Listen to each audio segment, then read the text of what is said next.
আসসালামু আলাইকুম বন্ধুরা, জানিয়ে দেব এই মুহূর্তের আবহাওয়ার পরিস্থিতি।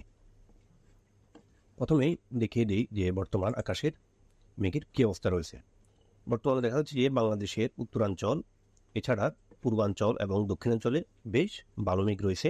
বিশেষ করে রংপুর, ময়মনসিংহ, সিলেট, মৌলভীবাজার, বিশম্বরপুর, কুমিল্লা, চট্টগ্রাম এই সকল অঞ্চল এবং ঢাকার আশেপাশের কিছু অঞ্চলে এই মুহূর্তে ভারী মেঘ রয়েছে। আমরা যদি এই মুহূর্তে বৃষ্টিপাতের চিত্র দেখি, তো দেখা যাচ্ছে এই মুহূর্তে ভালো লেভেলের বৃষ্টি রয়েছে রংপুর বিভাগের, এরপর হচ্ছে সিলেট, বিশম্বরপুর, কিশোরগঞ্জ, কাশপিয়া, লাখাই, আগরতলা, এরপর রয়েছে সেনবাগ, ফটিকছড়ি উপজেলা। এই সকল অঞ্চলে এই মুহূর্তে ছিটেফোঁটা বৃষ্টি রয়েছে। আমরা যদি আজ রাত 11টার দিকে যাই তাহলে দেখতে পাচ্ছি সিলেটের বৃষ্টি কিন্তু অব্যাহত থাকবে এবং বাংলাদেশের সেনবাগ, কুমিল্লা এই সকল অঞ্চলে সামান্য ছিটেফোঁটা বৃষ্টি থাকবে, মতিহাটেও সামান্য ছিটেফোঁটা বৃষ্টি থাকবে। আর ফটিকছড়িতে ভালো বৃষ্টি রয়েছে, এছাড়া ত্রিপুরাতেও বৃষ্টি রয়েছে রাত 11টা। আর সিলেটে বৃষ্টি অব্যাহত থাকবে এবং অপরদিকে ভারতের শিলিগুড়ি, বাংলাদেশের পঞ্চগড়ের কিছু অঞ্চল, এরপর হচ্ছে কুচবিহার, গোপালপাড়া, গুয়াহাটি, পাঠশালা এই সকল অঞ্চলেও বৃষ্টিপাত রয়েছে আজ রাত 11টার দিকে। আমরা যদি আগামীকাল শনিবার সকাল যদি আমরা 9টার দিকে যাই তাহলে ওই সময় বাংলাদেশের নীলা, এরপর ঢাকা, কাশপিয়া, লাখাই এই সকল অঞ্চলে বৃষ্টিপাত থাকবে। আর এছাড়া পার্বত্য চট্টগ্রামে কিছুটা বৃষ্টিপাত থাকবে আরামপুর, আমবাসা এই সকল অঞ্চলে, আগরতলাতে বৃষ্টিপাত থাকবে। আর সিলেটেও ছিটেফোঁটা বৃষ্টি থাকবে আগামীকাল সকাল 9টা। আর এছাড়া বৃষ্টি রয়েছে ভারতের শিলিগুড়ি, এরপর হচ্ছে কুচবিহারের আশেপাশে কিছু অঞ্চলে সামান্য ছিটেফোঁটা বৃষ্টি রয়েছে। আমরা যদি আগামীকাল দুপুর 1টার দিকে দেখি তাহলে সিলেটে বৃষ্টি অব্যাহত থাকবে, ময়মনসিংহ বৃষ্টি থাকবে, চট্টগ্রামে আংশিক ছিটেফোঁটা বৃষ্টি থাকবে। ভালো বৃষ্টি রয়েছে ভারতের আলিপুরদুয়ার, গোপালপাড়া, গুয়াহাটি কিন্তু বেশ ভালো লেভেলের বৃষ্টি রয়েছে আগামীকাল। যদি আমরা আগামীকাল রাত 8টায় দেখি তাহলে কিন্তু সিলেটে বৃষ্টির পরিমাণ বাড়বে। অনেকদিন ধরেই সিলেটে কিন্তু ধারাবাহিকভাবে বৃষ্টিপাত চলছে এবং এর জন্য কিন্তু সেখানে বন্যা পরিস্থিতি দেখা দিয়েছে। আর এছাড়া পঞ্চগড়, রংপুর বিভাগের আশেপাশে কিছু অঞ্চলে বৃষ্টি রয়েছে, তবে বেশ ভালো বৃষ্টি রয়েছে আগামীকাল রাত 8টার দিকে ভারতের উত্তরবঙ্গ, বিশেষ করে শিলিগুড়ি, আলিপুরদুয়ার, গোপালপাড়া, গুয়াহাটি এই সকল অঞ্চলে কিন্তু বেশ ভালো বৃষ্টি রয়েছে আগামীকাল।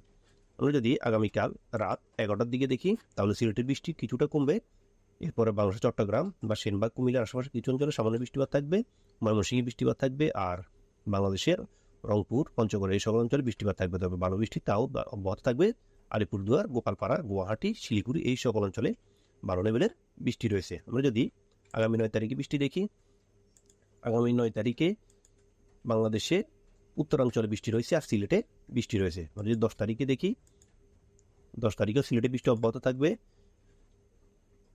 এবং রংপুর, ময়মনসিংহ, সিলেট, কুমিল্লা এই সকল অঞ্চলে 10 তারিখে বৃষ্টি থাকছে। আমরা যদি সময়কে একটু আগের করে নিই তাহলে কোনো না কোনো সময় বৃষ্টি দেখা যাচ্ছে। আগামী 11 তারিখেও রংপুরে ভালো লেভেলের বৃষ্টি রয়েছে, এরপর সিলেটে এবং রংপুর উভয় জায়গায় বৃষ্টি রয়েছে আগামী 11 তারিখ। আর 12 তারিখ যদি দেখি তাহলে 12 তারিখেও কিন্তু বাংলাদেশে বেশ ভালো লেভেলের বৃষ্টি রয়েছে, বিশেষ করে উত্তরাঞ্চল এবং ময়মনসিংহ, সিলেট এই সকল অঞ্চলে। আর সেনবাগ বা কুমিল্লার আশেপাশে কিছু অঞ্চলে বৃষ্টি রয়েছে, এরপর শিলচর বা ত্রিপুরাতেও সামান্য ছিটেফোঁটা বৃষ্টি। এছাড়া বৃষ্টি রয়েছে পূর্ণিয়া, শিলিগুড়ি, আলিপুরদুয়ার, গোপালপাড়া, গুয়াহাটি এই সকল অঞ্চলেও।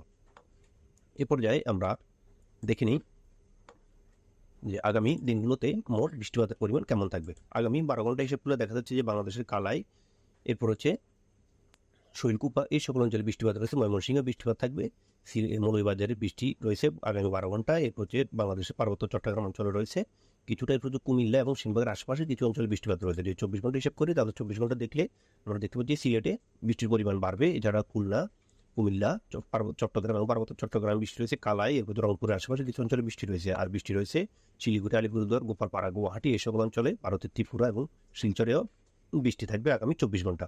আর যদি আগামী 3 দিন দেখি তাহলে সিলেটে বৃষ্টির পরিমাণ আরও বাড়বে এবং শিলচরেও বৃষ্টি বাড়বে। আর এছাড়া বাংলাদেশের উত্তরাঞ্চল, মধ্যাঞ্চল, দক্ষিণাঞ্চল প্রায় সমগ্র বাংলাদেশে কিছু জায়গা ছাড়া আগামী 3 দিন বৃষ্টিপাত রয়েছে।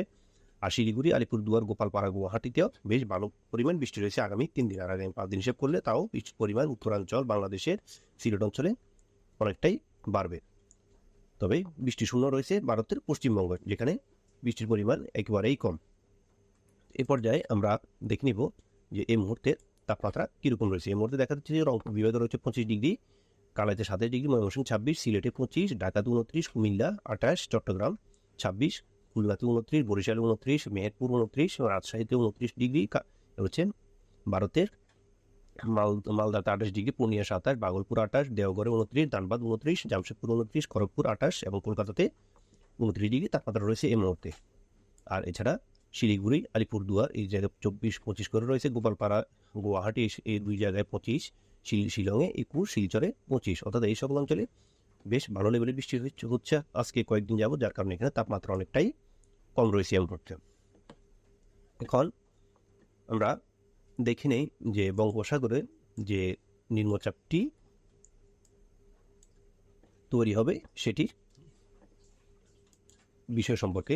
প্রথমে আমরা 10 তারিখে যদি যাই, 10 তারিখে দেখতে পাচ্ছি যে আমরা 10 তারিখ ঠিক দুপুর আমাদের রাত 8টার দিকে দেখতে পাচ্ছি যে আমাদের একটা নিম্নচাপ কিন্তু বা ঘূর্ণাবর্ত কিন্তু দেখা যাচ্ছে মধ্য বঙ্গোপসাগরে। আমরা যদি রাত 12টার দিকে যাই তাহলে সেটা কিছুটা দৃশ্যমান হচ্ছে, যেখানে দেখা যাচ্ছে একটা ঘূর্ণাবর্ত কিন্তু তৈরি হয়েছে 10 তারিখ রাত 12টার দিকে। আমরা যদি 11 তারিখে যাই তাহলে ওই ঘূর্ণাবর্তটি আস্তে আস্তে কিন্তু উপকূলের দিকে এগোচ্ছে এবং 11 তারিখে সেটি মায়ানমারের সিতোয় বন্দরের কাছাকাছি। যদি আমরা 12 তারিখে দেখি, 12 তারিখ সকাল 7টার দিকে সেটি সিতোয় বন্দর দিয়ে অতিক্রম করবে। তবে সেই সময় যদি আমরা এর গতিবেগ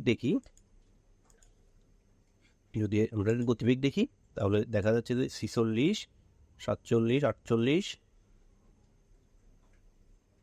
50 কিলোমিটার মতো এর বাতাসের গতিবেগ থাকবে।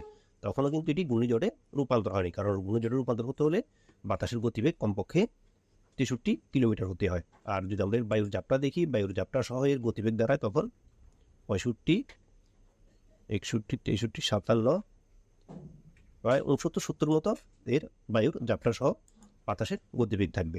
তো পরবর্তীতে সেটি হয়তো দিক পরিবর্তন করতে পারে এবং আরও শক্তি সঞ্চয় করে ঘূর্ণিঝড়ে রূপ নিতে পারে। তো পরবর্তীতে আমরা সকল আপডেটের মাধ্যমে তা জানিয়ে দেব।